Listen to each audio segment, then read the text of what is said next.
If there's a favorite card you want to see as a quarter century secret rare, tell me what it is in the comments down below. 5, 4, 3, 2. And this right here is how you fix it. What's going on, guys? It's Yugi Bros, and today we're going to talk about the new product that was revealed called the Quarter Century Bonanza. Crazy, right? So there was this talk about a Rarity Collection 3 because if you look at the Ghost Girls specifically, there were 2 in Rarity Collection 1, being Ashen, Belle. In the second one, there was Ogre and Mourner, Ghost Mourner. In the third one, we assumed, since it wasn't announced yet, that they were going to have a third one and it would have Reaper and Dogwood in it. And that was the only really hint at it, other than the fact that Rarity Collection 2 was kind of a bust in terms of value. I'd still argue it's a really good set, but the problem with that set, and they explain it in this article, and I was going to bring this up in a different video, but of course, now Konami just steals all my good ideas before I make the videos. Maybe I should make the videos a little bit quicker, huh? Is that they've never reprinted a card in Quarter Century. So the people that wanted Rarity Collection 2 to have reprints of stuff like Crimson Dragon or Diabell Star or SP Little Knight or things that have come out in the last year or so, or even cards like Super Poly and Zeus and stuff, they didn't go into the Rarity Collection because they already had Quarter Centuries in either Monstrous Revenge last year, or the fact that the last year's worth of sets since Nexus have had Quarter Centuries built into them meant that you couldn't really reprint cards.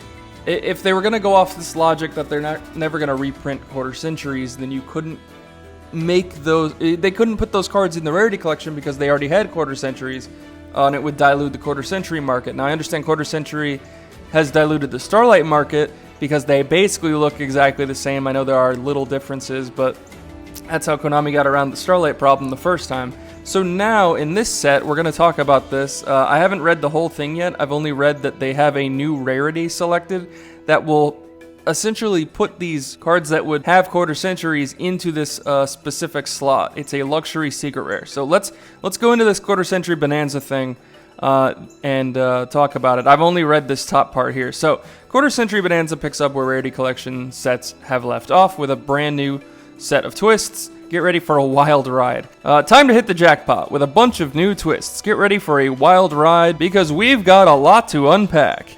Here's what's new. Quarter Century Bonanza packs are 5 cards per pack. Thank God. No offense to Rarity Collection 2. In my opinion, the only reason that flopped was that the packs were 9 cards, so it was a $10 pack versus a $5 pack. And that setup doesn't survive in today's economy. It just doesn't, right? And I'd argue it wouldn't have survived 5 years ago, but 5 years ago at least it would have been a little bit easier. But it doesn't. It just doesn't work. $10 a pack is just too much to ask for, and I'd rather just buy the singles online, right?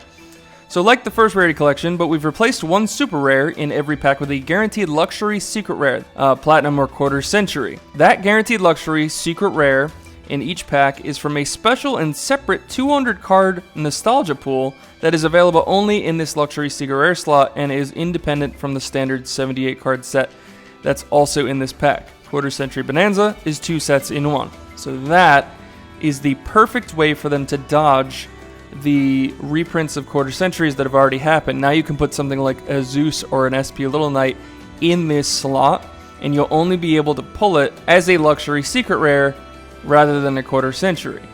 We're printing this 200 card nostalgia pool because Quarter Century secret rares are only here during the 25th anniversary, which now I don't even think we're in the 25th anniversary anymore. Honestly, thought this was going to end in the summer, and that was going to be that.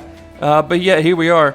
And we know that you have a lot of cards that you want to see as Quarter Century secret rares before that chance goes away forever. Forever's key here because they don't plan on ever doing this ever again because it won't be the 25th anniversary. The Quarter Century won't make sense anymore. Granted, it's been this is like the 26th anniversary at this point, but you know what I mean. They will probably do a different rarity when the 30th comes around, and so on and so forth. So the last call for Quarter Century secret rares is coming. So let's kick everything into overdrive starting right now. We have never reprinted a card that has a Quarter Century secret rare version, here it is, in that same rarity ever. And we're not going to start. Thank God, by the way. Because I read that first and I was like, oh God, they're going to do it. They're going to do it. They're not going to. And that's good. This has kept some cards which have quarter-century secret rare versions out of products like Rarity Collection in the past. We're going to get around this by including cards in this pack that already have quarter-century secret rare versions like Super Pommelsation, Promethean Princess, Bestower of Flames, and Daybell Star the Black Witch. We'll just leave them out of the quarter-century secret rare pool. Cards like this will still be available in quarter-century Bonanza as Platinum Secret Rares, Prismatic Collector Rares, and Ultimates, as well as Supers, Ultras, and Secrets as well. So, this is interesting, right? This essentially kills the value of this, and the Super Poly, to be fair, should have been in these things a long time ago. But the Battles of Legends sets with quarter centuries reprints have kind of ruined their idea for Rarity Collection. I am sure if they had planned on doing something like a Rarity Collection before they made the last two Battles of Legends, they would have made this work out to their favor. But this is kind of like fixing their screw-up, so to speak. And so because of this, now anything that had a quarter century that wouldn't have a reprint in Rarity Collection will now theoretically see it in this quote-unquote Rarity Collection if it wasn't in the first two. And as they've said before, everything that was previously reprinted in those Rarity Collections theoretically won't be in this one. I don't know how true that is, though, with this extra 200 card nostalgia pool. I'm not sure exactly. But let's keep reading. So from this point on, I have no idea what this is going to say. Oh, they have a chart. Oh, this is interesting. Here's a chart showing what each quarter century Bonanza pack looks like. All right, we're zooming in on this. Hold on. So let's read through this. You have the Luxury Secret Rare, always Platinum or quarter century, from a separate 200 card nostalgia pool, and always a Luxury Secret Rare, Platinum or quarter century.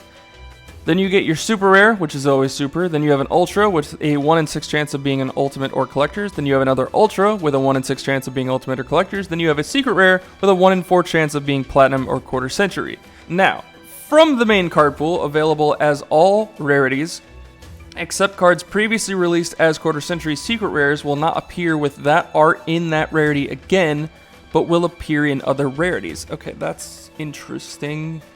The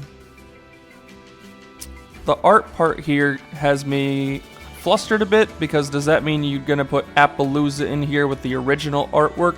I would argue the answer is no, because they're not going to reprint stuff in this from the previous two. Well, that's not true, actually. They haven't confirmed that yet. All right, let's keep reading. Insert rates on these slots are the same as the original Rarity Collection. Okay. Drop rates are independent of each other, so you can and will get multiple luxury rares dropped in slots B through E sometimes. B through E is super through the secret, because this is A, B, C, D, E, essentially. The slot A, luxury secret rare, is independent of all of these slots. You always get that on top of any luxury rares from these slots. Okay, so, interesting. The way you should look at this is this was the setup, just these boxes here, was the setup of the original Rarity Collection, except this was another super rare, but now it's a guaranteed luxury secret rare. Alright, let's keep reading. Is there a favorite card you want to see as a quarter century secret rare before the anniversary period is over? Speak up and let us know. There are only a few more wagon train spots left. Is there a survey? Are we filling out a survey here? Reminder on terminology. Prismatic Ultimate and Collector Rare are new technologies that premiered in Rarity Collection, then reappeared in Rarity Collection 2, and now Quarter Century Bonanza. They are separate from standard Collector Rares, which still appear in certain sets like Maze of Millennium, Valiant Smashers, Wild Survivors, etc., and the older etched Ultimate Rares, which remain exclusive to official tournament store tournament packs. Yeah, we know this. We know this. Set name and contents are subject to change. They always put this on set stuff just in case. Name, design, and content subject to change. They always also put this on there, but seeing these scares the crap out of me because they can change it at any point. Click here for more information on past and present. Okay. So is there there's no survey? We don't have a survey. Okay, then how are we supposed to fill out these extra few slots? I don't know. I'm not sure. Okay. Looking at this quickly, just in full. This, like I said in the beginning, to me fixes the whole problem that Rarity Collection 2 obviously had, where you couldn't reprint anything that already had a quarter century reprint because it would then dilute the quarter century market because you could theoretically pull it in here as a quarter century. This fixes that setup. So cards like Dark Arm Dragon, Terraforming, a lot of Zeus, right? And then newer stuff that had quarter centuries of the past year, like SP Little Knight, as they say here, Diabellstar, Promethean Princess, and then older stuff like Super Polymerization that was in like the Battles of Legend, Monstrous Revenge, now have the ability to come in this set without diluting the quarter century market, and that's really good. That said, I still think Rarity Collection 2 should have had stuff like Chaos Angel, Dispatter, Big Welcome Labyrinth, just because those cards were in last year's wave of sets, but didn't have quarter centuries yet. But then again, we have to sell the tins somehow this year, and I feel like those will be a big part of that. So, you know, by that logic, it doesn't really make sense. Guys, let me know what you think in the comments down below. And to fill in this slot here, what cards would you want to see as quarter century secrets? Because apparently we have to speak up and let everyone know. I imagine enough word gets around and Konami might do something with it. So, by that logic, throw it in the comments. What would you want to see as quarter century secret rare? And let's see if Konami actually puts it in the set. But all in all, I think this is a win. I think this is a much more interesting version of what Rarity Collection 2 should have been. But no less do I still think Rarity Collection 2 is a bad set by any means. I think that set's solid. It's just one of those sets you kind of have to sit on more. It's a much more nostalgic bait than the first one. But this one seems like it might be big nostalgia bait with a 200 card nostalgia card pool. We'll have to wait and see what they do with this. But this comes out November 7th. So once again, we have a Rarity Collection 3, basically. Can't wait to see it.